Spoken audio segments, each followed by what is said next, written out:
نحمده ونصلي على رسوله الكريم اما بعد فاعوذ بالله السميع العليم من الشيطان الرجيم بسم الله الرحمن الرحيم قال الله تعالى في القرآن المجيد والفرقان الحميد ما كان محمد أبا أحد من رجالكم ولكن رسول الله وخاتم النبيين صدق الله مولانا العظيم.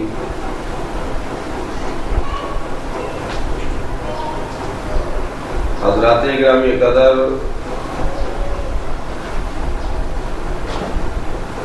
ختم نبوت کورس جو کہ ہمارا جاری تو ساری ہے،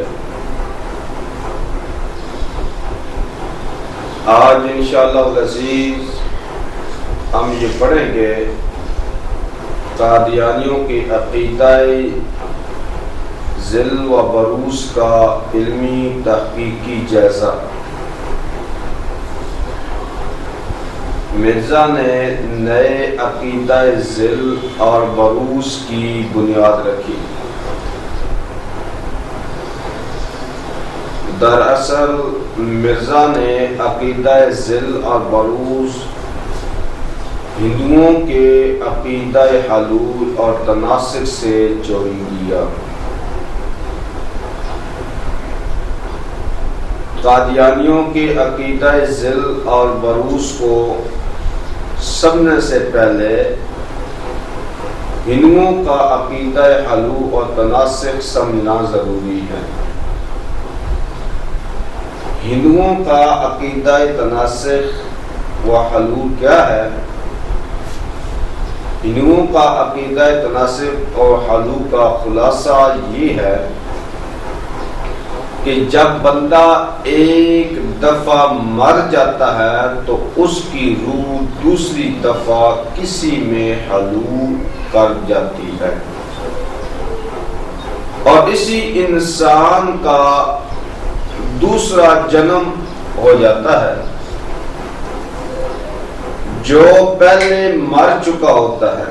لیکن ہندوؤں کے اس عقیدہ میں یہ بات بھی شامل ہے کہ جب کوئی انسان دوسری دفعہ جنم لے لیتا ہے تو وہ دوسری دفعہ جنم لے لینے کے بعد پہلے جنم کے والدین کو اپنا والدین نہیں کہہ سکتا،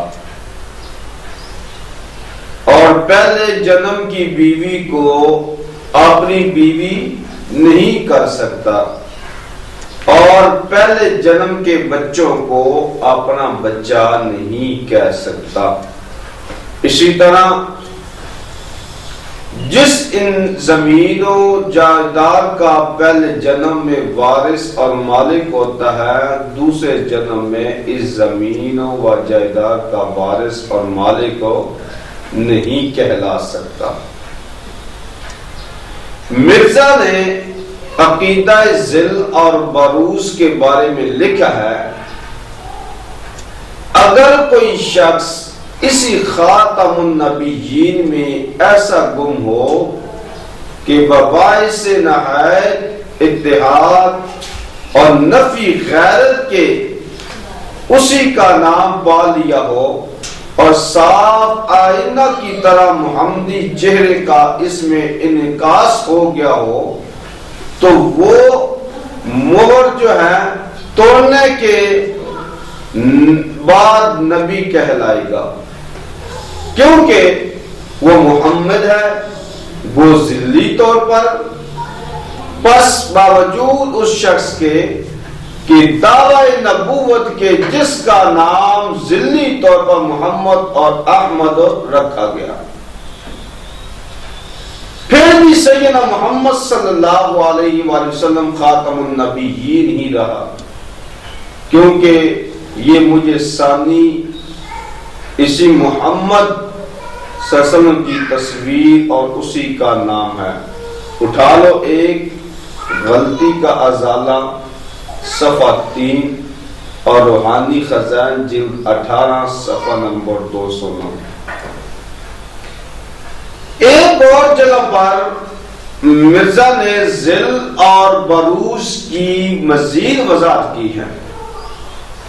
مرزا نے لکھا خدا ایک اور محمد صلی اللہ علیہ وسلم اس کا نبی ہے اور وہ خاتم الانبیاء ہے اور سب سے بڑھ کر ہے، اب بعد اس کے کوئی نبی نہیں مگر وہی جس پر بروسی طور پر محمدیت کی چادر پہنائی گی۔ جیسا کہ تم آئینہ میں اپنی شکل دیکھو تو تم دو نہیں ہو سکتے، ایک ہی ہو، اگرچہ بظاہر دو نظر آتے ہیں، صرف ذل اور اصل کا فرق ہے۔ اٹھا لو کشتی نور صفحہ 15۔ مرزا کی ان تحریرات سے پتہ چلا کہ جو شخص حضور علیہ السلام کی کامل اتباع کرے گا اسے نبوت مل جائے گی۔ مرزا کے اس عقیدہ باطل ہونے کی بہت سی وجوہات ہیں، اور میں پہلی وجہ آپ کو بتاؤں۔ مرزا اور قادیانی جماعت یہ کہتی ہے کہ اگر حضور علیہ السلام کی کامل اتباع کی جائے تو نبوت ملتی ہے، تو ان کا یہ کہنا ہی کفر ہے، کیونکہ نبوت کسی چیز کو اس طرح نہیں ملتی، بلکہ کسبی چیز نہیں ہے یہ نبوت، بلکہ وحبی چیز ہے۔ یعنی نبوت اپنی محنت کرنے اور ارادہ کرنے سے نہیں ملتی، بلکہ اللہ تعالیٰ جس کو عطا کرے اس کو ملتی ہے۔ اور قرآن مجید سے آپ کو دلیل دوں، اللہ پاک نے قرآن مجید میں ارشاد فرمایا وَإِذَا جَاءَتْهُمْ آیَةٌ قَالُوا لَن نُؤْمِنَ حَتَّى نُؤْتَىٰ مِثْلَ مَا أُوتِیَ رُسُلُ اللَّهِ اللَّهُ أَعْلَمُ حَيْثُ يَجْعَلُ رِسَالَتَهُ سَيُصِيبُ الَّذِينَ أَجْرَمُوا صَغَارٌ عِندَ اللَّهِ وَعَذَابٌ شَدِيدٌ بِمَا كَانُوا يَمْكُرُونَ۔ حضرات سورۃ الانعام آیت نمبر 124۔ اور دوسری وجہ بتاؤں، قادیانی کہتے ہیں کہ ذیل سائی کو کہتے ہیں، اور مرزا نے حضور صلی اللہ علیہ وسلم کی اتنی کامل اتباع کی کہ مرزا نعوذ باللہ حضور صلی اللہ علیہ وسلم کا ذل بن گئے اور ذلی نبی بن گئے۔ لیکن یہ قادیانیوں کا دھوکہ ہے۔ قادیانی دراصل مرزا کو نعوذ باللہ حضور جیسا، بلکہ نعوذ باللہ حضور صلی اللہ علیہ وسلم سے بڑھ کر درجہ دیتے ہیں۔ سب سے پہلے دیکھتے ہیں کہ مرزا نے کیا حضور صلی اللہ علیہ وسلم کی اتنی کامل اتباع کی ہے، یا ویسے ہی ڈنڈورا پیٹا ہے کہ میں عاشق رسول ہوں۔ نمبر 1، مرزا نے حج نہیں کیا، حالانکہ مرزا پر حج فرض بھی تھا۔ نمبر 2، مرزا نے ہجرت نہیں کی۔ نمبر 3، مرزا نے جہاد بالسیف نہیں کیا بلکہ الٹا اس کو حرام کہا۔ نمبر 4، مرزا نے کبھی پیڑ پر پتھر نہیں باندھے۔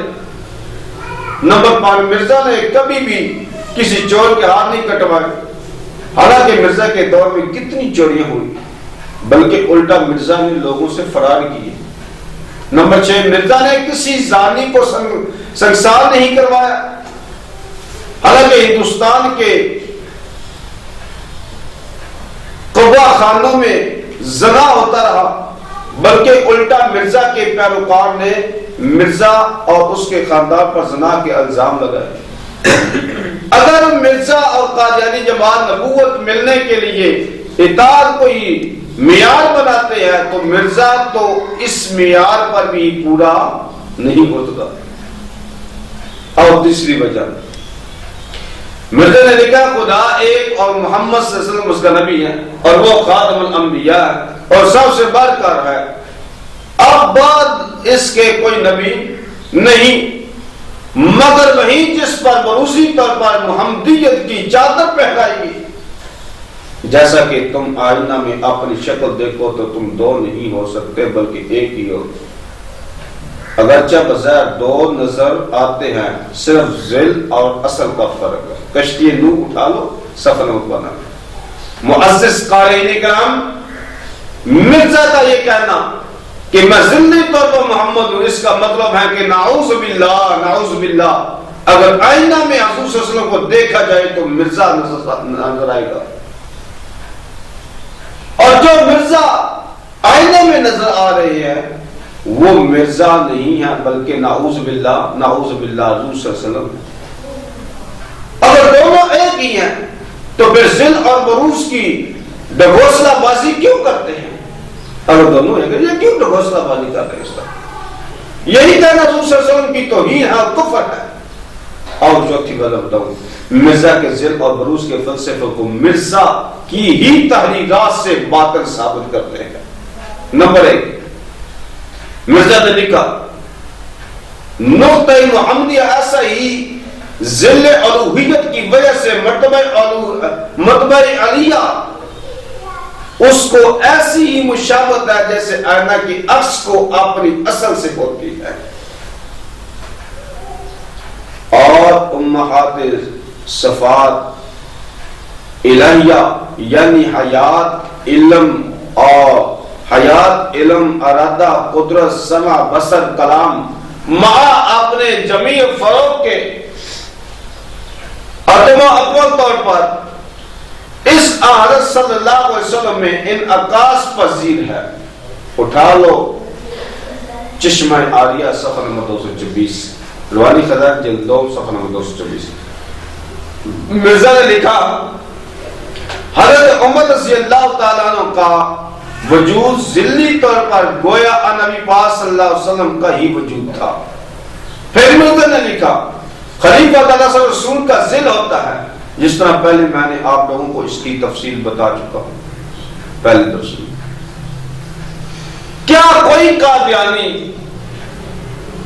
ایسا ایمان رکھتا ہے کہ حضور صلی اللہ علیہ وسلم خدا ہے اور عمر رضی اللہ تمام خلفائے راشدین رسول ہیں اور تمام صحابہ کرام رسول ہیں؟ اگر مرزا کے فلسفے کے مطابق حضور صلی اللہ علیہ وسلم خدا کے ذل ہو کر بھی خدا نہیں ہو سکتے اور عمر اور دیگر خلفائے راشدین کے ذل ہو کر بھی رسول نہیں ہو سکتے اور تمام صحابہ کرام حضور صلی اللہ علیہ وسلم کا عکس ہو کر بھی رسول نہیں ہو سکتے تو مرزا کیسے نبی اور رسول ہو سکتے ہیں؟ ساری بات کا خلاصہ یہ ہے کہ ذلی اور بروسی نبوت کی اصطلاح صرف لوگوں کو دھوکہ دینے کے لیے ہے، حقیقت کا اس کے کوئی تعلق نہیں ہے. اب پانچویں بنا قادیانی قرآن پاک کی اس آیت سے استدلال کر کے کہتے ہیں کہ حضور صلی اللہ علیہ وسلم کا کامل اتباع کرنے سے ذلی نبوت ملتی ہے. کس آیت کی؟ سورۃ النساء آیت نمبر 69 وَمَن يُطِعِ اللَّهَ وَالرَّسُولَ فَأُولَٰئِكَ مَعَ الَّذِينَ أَنْعَمَ اللَّهُ عَلَيْهِمْ مِنَ النَّبِيِّينَ وَالصِّدِّيقِينَ وَالشُّهَدَاءِ وَالصَّالِحِينَ وَحَسُنَ أُولَٰئِكَ رَفِيقًا. اور جو لوگ اللہ اور اس کے رسول کی اطاعت کریں گے تو وہ اس کے ساتھ ہوں گے جس پر اللہ نے انعام فرمایا ہے، یعنی انبیاء، صدیقین، شہداء اور صالحین. اور وہ کہتے ہیں اچھے ساتھی ہیں. وہ کتنے اچھے ساتھی ہیں؟ تو حضرات گرامی قدر اس آیت میں دراصل اللہ اور اس کے رسول کی اطاعت کرنے والوں کو یہ خوشخبری ہے کہ وہ جنت میں نبیوں، صدیقوں، شہداء، صالحین کے ساتھ ہوگا. ہمارا سوال یہ ہے کہ اگر قادیانی فلسفے کو تسلیم کر لیں کہ حضور صلی اللہ علیہ وسلم کی کامل اتباع کرنے سے ذلی نبوت مل سکتی ہے، تو کیا دوسرے انعام جن کا اس آیت میں ذکر ہے، یعنی صدیق، شہید اور صالح ہونا، کیا یہ درجے بھی ذلی طور پر ملتے ہیں یا حقیقی طور پر ملتے ہیں؟ کیونکہ اگر قادیانی فلسفے کو تسلیم کیا جائے تو یہ درجے بھی ذلی طور پر ملنے چاہیے، اور اگر یہ درجے حقیقی طور پر ملتے ہیں، ذلی طور پر نہیں ملتے، تو پھر نبوت کو بھی حقیقی طور پر ملنا چاہیے، کیونکہ شریعت کے ساتھ نبوت کا ملنا اور مستقل نبوت کا ملنا یہ تو قادیانی بھی تسلیم نہیں کرتے۔ تو پتہ چلا کہ قادیانیوں کا ذل اور بروز کا فلسفہ محض ایک ڈھکوسلا ہے، حقیقت کا اس سے کوئی تعلق نہیں۔ چھٹی وجہ مرزا نے لکھا ہے، سدا لوگ ایسے گزرے ہیں جن میں حقیقت محمدیہ متحد تھی، اور عند اللہ ذلی طور پر ان کا نام محمد یا احمد تھا۔ اٹھا لو آئینہ کمالات اسلام صفحہ 346۔ جبکہ دوسری جگہ مرزا نے لکھا ہے، نبی کا نام پانے کے لیے میں ہی مخصوص کیا گیا ہوں، اور دوسرے تمام لوگ اس نام کے مستحق نہیں۔ اٹھا لو حقیقت اور وہی صفحہ نمبر 391۔ مرزا کی ان تحریرات سے پتہ چلا کہ امت محمدیہ میں سینکڑوں لوگ ایسے گزرے ہیں جو ذلی طور پر محمد یا احمد تھے لیکن نبی نہیں تھے، اور نہ انہوں نے نبوت کا دعویٰ کیا، اور نہ اپنی علیحدہ جماعت بنائی، اور نہ ہی اپنے منکرین کو کافر اور دائرہ اسلام سے خارج قرار دیا۔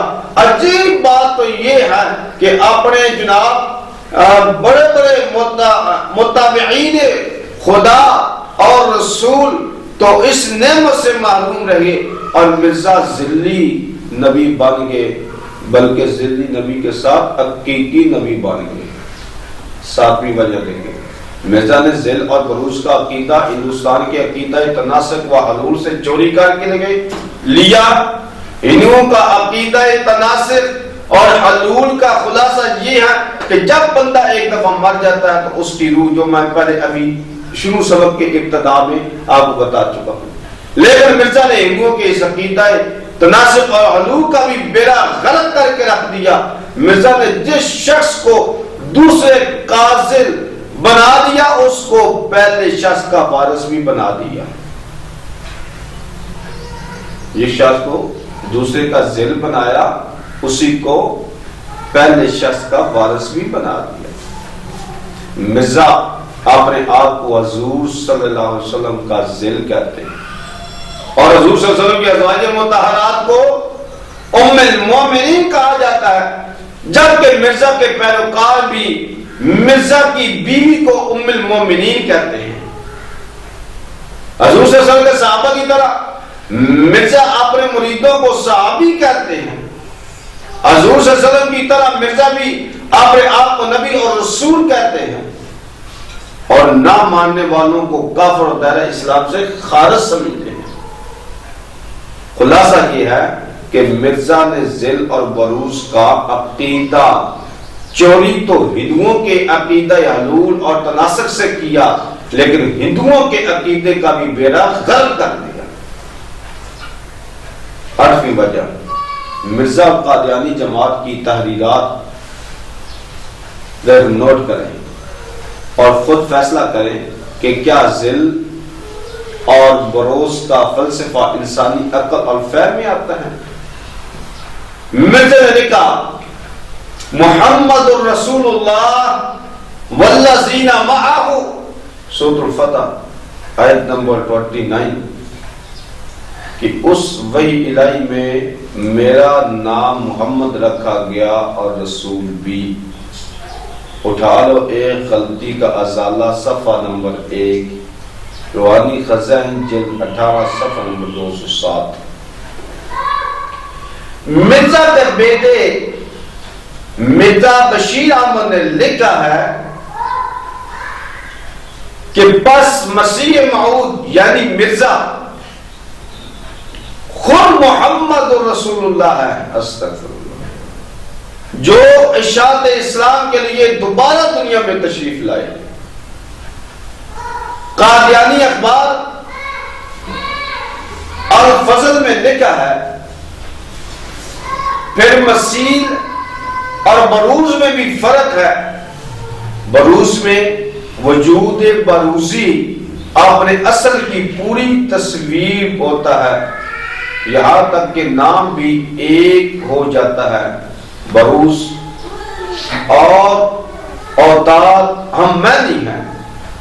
الفضل اخبار 20 اکتوبر 1931 میں یہ چھپی ہے، اس کے اندر یہ آپ کو تحریر موجود مل جائے گی۔ نمبر 4، قادیانی اخبار الفضل میں لکھا ہے، یہ اخبار 18 اگست 1915 میں یہ چھپا تھا اخبار، کہ اس میں لکھا ہے کہ میں احمدیت میں بطور بچہ تھا، جو میرے کانوں میں یہ آواز پڑی، مسیح موعود محمد است و ای محمد است۔ مرزا کے بیٹے مرزا بشیر احمد نے لکھا ہے، اس میں کیا لکھتا ہے؟ کلمۃ الفصل صفحہ نمبر 105 میں کہتا ہے، اس میں کیا شک رہ جاتا ہے کہ قادیان میں اللہ تعالیٰ نے پھر محمد صلی اللہ علیہ وسلم کو اتارا۔ مرزا اور اس کے دوسرے قادیانیوں کی ان تحریرات سے پتہ چلتا ہے کہ نعوذ باللہ محمد صلی اللہ علیہ وسلم اور مرزا ایک ہی ہے۔ اس کی 3 صورتیں ہیں، اس کی 3 صورتیں ہیں۔ نمبر 1، پہلی صورت یہ ہے کہ کیا مرزا کا جسم مبارک اور روح مبارک نعوذ باللہ مرزا کی شکل میں دوبارہ دنیا میں تشریف لائے؟ یہ صورت تو غلط ہے، کیونکہ حضور صلی اللہ علیہ وسلم کا جسم مبارک تو مدینہ شریف میں روضہ مبارک میں مدفون ہے۔ نمبر 2، دوسری صورت یہ ہے کہ کیا نعوذ باللہ حضور صلی اللہ علیہ وسلم کی روح مبارک مرزا کے جسم میں حلول کر گئی؟ یہ صورت بھی غلط ہے، کیونکہ یہ عقیدہ تو ہندوؤں کا ہے کہ ایک فوت شدہ انسان دوسرے جنم میں آتا ہے۔ یہ ہندوؤں کا عقیدہ تو ہو سکتا ہے، لیکن اسلام میں اس عقیدے کی کوئی گنجائش نہیں، کیونکہ یہ عقیدہ قرآن و حدیث کے صراحتاً خلاف ہے۔ اس کی تیسری صورت یہ ہے، نعوذ باللہ مرزا میں حضور صلی اللہ علیہ وسلم کی اوصاف ہیں، وہ کمالات ہیں۔ یہ صورت بھی غلط ہے، کیونکہ نمبر 1، حضور صلی اللہ علیہ وسلم امی تھے اور مرزا کئی کتابوں کا مصنف تھا۔ نمبر 2، حضور صلی اللہ علیہ وسلم عربی تھے اور مرزا اجمی تھا۔ نمبر 3، حضور صلی اللہ علیہ وسلم قریشی تھے اور مرزا مغل قوم سے تعلق رکھتا تھا، مرزا مغل تھا۔ نمبر 4، حضور صلی اللہ علیہ وسلم دنیاوی لحاظ سے بے برق و بے نوا تھے، جبکہ مرزا کو رئیس قادیان کہلانے کا شوق تھا۔ نمبر 5، حضور صلی اللہ علیہ وسلم نے مدنی زندگی کے 10 سالوں میں سارا عرب زیر ناک کر لیا تھا، جبکہ مرزا غلامی کی زندگی کو پسند کرتا تھا اور جہاد اور فتوحات کا قائل نہیں تھا۔ نمبر 6، حضور صلی اللہ علیہ وسلم کے ہاں اسلام کو آزادی کا مترادف قرار دیا گیا اور مرزا کہ ہاں اسلام غلامی کا مترادف ہے۔ نمبر 7، حضور علیہ السلام کی صداقت کی گواہی غیروں نے بھی دی تھی، جبکہ مرزا کو آج تک قادیانی سچا ثابت نہیں کر سکے۔ نمبر 8، حضور صلی اللہ علیہ وسلم کا کردار ایسا پاکیزہ اور صاف ستھرا تھا کہ غیر بھی اس پر انگلی نہیں اٹھا سکتے، اور مرزا کا کردار ایسا تھا کہ خود مرزا کے ماننے والے مرزا پر زنا کے الزام لگاتے رہے۔ تو حضرات گرامی کہتے ہیں نمبر 9، حضور صلی اللہ علیہ وسلم کے مالی معاملات اور حقوق العباد کی ادائیگی میں بے شمار زندگی دنیا بھر کے لیے نمونہ ہے، جبکہ مرزا کی خیانت اور لوگوں کے حقوق کو ادا نہ کرنا آج بھی قادیانیوں کے لیے پریشانی کا باعث ہے۔ خلاصہ اس کلام کا یہ ہے کہ حضور صلی اللہ علیہ وآلہ وسلم اور مرزا میں نہ وحدت جسم ہے اور نہ وحدت روح ہے اور نہ ہی وحدت کمالات ہے اور نہ ہی وحدت اوصاف ہے۔ پھر یہ کیسے تسلیم کر لیا جائے کہ نعوذ باللہ مرزا حضور صلی اللہ علیہ وسلم ہی ہے اور نعوذ باللہ حضور صلی اللہ علیہ وسلم ہی دوبارہ مرزا کی شکل میں آ گئے ہیں؟ اور نامی وجہ مرزا نے جو ذل اور بروز کا عقیدہ گھڑا ہے، یہ عقیدہ نہ قرآن کی کسی آیت سے ثابت ہے اور نہ کسی حدیث سے ثابت ہے، بلکہ یہ عقیدہ ہندوؤں کے عقیدہ حلول اور تناسخ سے چوری شدہ ہے۔ اس لیے ایسا عقیدہ جو اسلام کے بنیادی عقیدے کے ہی خلاف ہو، وہ کیسے صحیح ہو سکتا ہے؟ اس کلام کا خلاصہ یہ ہے کہ ساری گفتگو کا خلاصہ یہ ہے کہ مرزا کا عقیدہ ذل و بروز قرآن و حدیث کے خلاف ہے، ہندوؤں کی عقیدہ حلول اور تناسخ سے چوری کیا گیا ہے، اور خود مرزا کی تحریرات سے بھی باطل ثابت ہوتا ہے، اور یہ ایسا جھوٹا عقیدہ ہے جو عقیدہ فہم سے بھی بالا تر ہے۔ تو حضرات گرامی قدر، آپ دیکھ لیں کہ مرزا نے کس طرح باتیں یہ کری، کس طرح وہ کام کر رہا تھا۔ کل آپ کو جو بتا رہا تھا میں، یہ مرزا کی آپ کو جھوٹ ہی پیش کیے تھے اور اس کی پیش گوئیاں چار وہ بھی پیش کی تھی جو جھوٹی پیش گوئیاں تھی۔ آؤ آپ کو پانچویں پیش گوئی بتاؤں، مرزا کی پانچویں پیش گوئی۔ مرزا کی عمر کے متعلق کہتا ہے خدا تعالیٰ نے ارادہ فرمایا ہے کہ میری پیش گوئیوں سے صرف اس زمانے کے لوگ ہی فائدہ نہ اٹھائیں، بلکہ بعض پیش گوئیاں ایسی ہوں، بعض پیش گوئیاں ایسی ہو کہ آئندہ زمانہ کے لوگوں کے لیے ایک عظیم الشان نشان ہو، جیسا کہ براہین احمدیہ کتاب کی یہ پیشگوئی کہ میں تجھ اسی برس یا چند سال زیادہ یا اس سے کچھ کم عمر دوں گا۔ اٹھا لو تریاق القلوب